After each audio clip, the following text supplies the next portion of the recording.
안녕하세요. 행복한 기다림 미TV입니다. 전 영상에서 말씀드린 대로 너무 전문적인 내용만 하다 보니 실제 난임병원에 갈까 말까 하는 부부들에게 도움이 되는 영상이 부족한 것 같아 몇 시간에 걸쳐 현장에서 도움이 되는 내용으로 몇 가지 준비했습니다. 제 이야기가 전적으로 맞다고 말씀드릴 수는 없지만 대개 난임병원에서 현재 이루어지고 있는 검사, 상담, 진료, 치료 과정에서 일어날 수 있는 여러 상황이나 궁금증에 대해 전반적으로 이해할 수 있는 선에서 말씀드려볼까 합니다. 네, 저도 이런 분들이 있으리라 생각합니다. 저야 늘 하던 이야기를 하는 것이지만 때에 따라 전혀 이쪽 분야의 단어에 익숙하지 않은 분들이 계시는 것은 당연합니다. 또 난자, 정자, 배란 이런 단어들은 어느 정도 알고 있겠지만 난소와 자궁이 어디에 있고 어떤 식으로 배치되어 있는지 잘 모르는 분들도 있을 수 있습니다.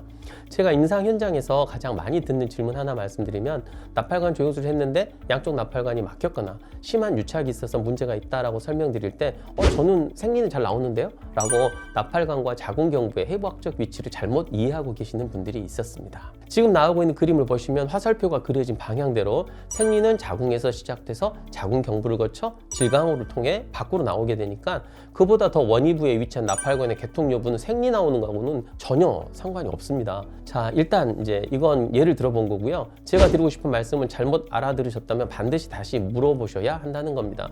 그냥 나가서 간호사에게 물어봐야지 하다가 잊어버릴 수도 있고 제 의도와 다른 각도에서 설명을 할 수도 있기 때문에 이해가 안 가면 바로 다시 물어보시는 게 가장 현명하다고 생각합니다.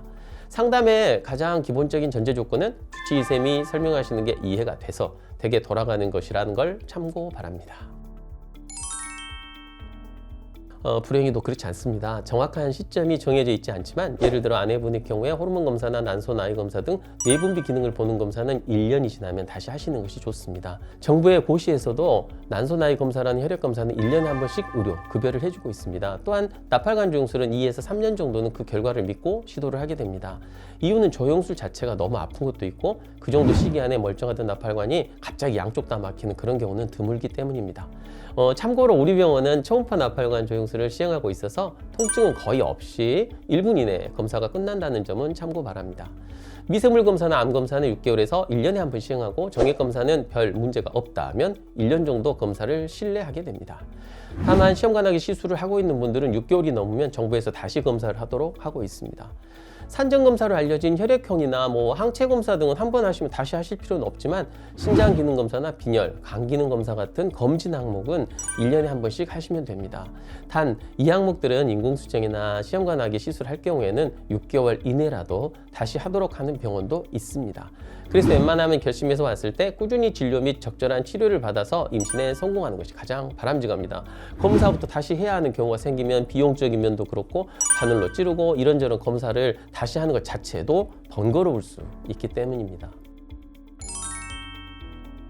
정확히 다시 말씀드리면 생리 시작하고 3일 이내에 오시는 것이 좋습니다. 이때 오시라고 하는 것은 생리를 시작하고 며칠 이내에 뇌와 수체 기능을 보는 호르몬 검사를 할 수 있기 때문입니다.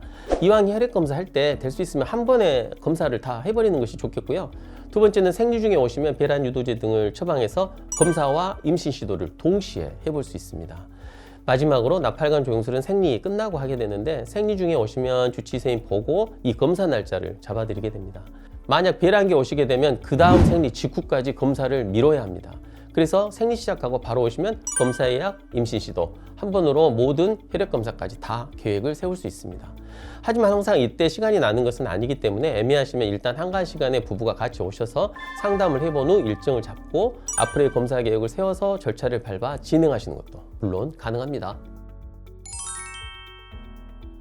물론 그런 논리는 가능합니다. 일단 모든 임신의 과정, 즉 정자도 건강하고 배란도 잘 되고 나팔관이 잘 개통되어 있어서 배아가 통과되고 10달을 잘 버텨서 분만했다는 이 말 자체가 모두 정상임을 말하고 있기 때문입니다. 하지만 우리가 1년에 한 번 건강검진을 받듯이 생식 능력이나 해부학적인 건강 역시 변화가 가능합니다. 특히 요즘 환경적인 요소나 대외적인 스트레스가 많은 상황에서는 이런 유해 요인에 의해 임신이 잘 되지 않는 경우도 발생합니다. 그렇기 때문에 첫 아이가 있다고 해도 35세 이하에서는 8에서 1년 정도, 그 이상의 나이라면 6개월 정도 시도해보고 안 되면 난임병원에 내원해서 검사를 다시 받아보시는 것이 좋겠습니다. 일단 전에 받으셨던 건강검진 결과지가 있거나 다른 산부인과에서 1년 이내에 검사한 혈액검사나 방사선 검사 등의 결과지가 있으면 가져오시는 것이 좋습니다. 할 필요 없는 검사를 다시 하지 않아도 되고 비용적인 면에서도 도움이 되니까 이건 꼭 챙기시고요. 부부가 같이 오시면 더 좋겠습니다. 내원에서 상담할 때 같이 들으시면 나중에 전에 듣는 것과는 달리 앞으로 어떤 치료 계획을 가지고 어떤 식으로 임신 시도를 할지 부부가 쉽게 이해할 수 있기 때문입니다. 또한 임신이라는 것이 여성 혼자만의 걱정이 아니라 부부가 같이 동참해서 노력해야 하는 과정이라는 인식을 하는 것도 임신 성공을 위한 가장 기본적인 첫걸음이기 때문이기도 합니다. 그리고 당연한 이야기지만 검사를 해야 하니까 두 분 모두 2, 3일 정도는 과음하지 마시고 컨디션 조절을 잘하고 오시는 것이 좋겠습니다. 오늘은 난임 분야에 정말 잘 모르는 상태에서 내원을 하려고 하시는 부부들을 위해 몇 가지 말씀드렸습니다. 더 궁금하신 점은 광주 미래와희망 산부인과 게시판이나 댓글로 질문 주시면 되겠습니다. 그럼 다음 영상에서 뵙도록 하겠습니다. 감사합니다.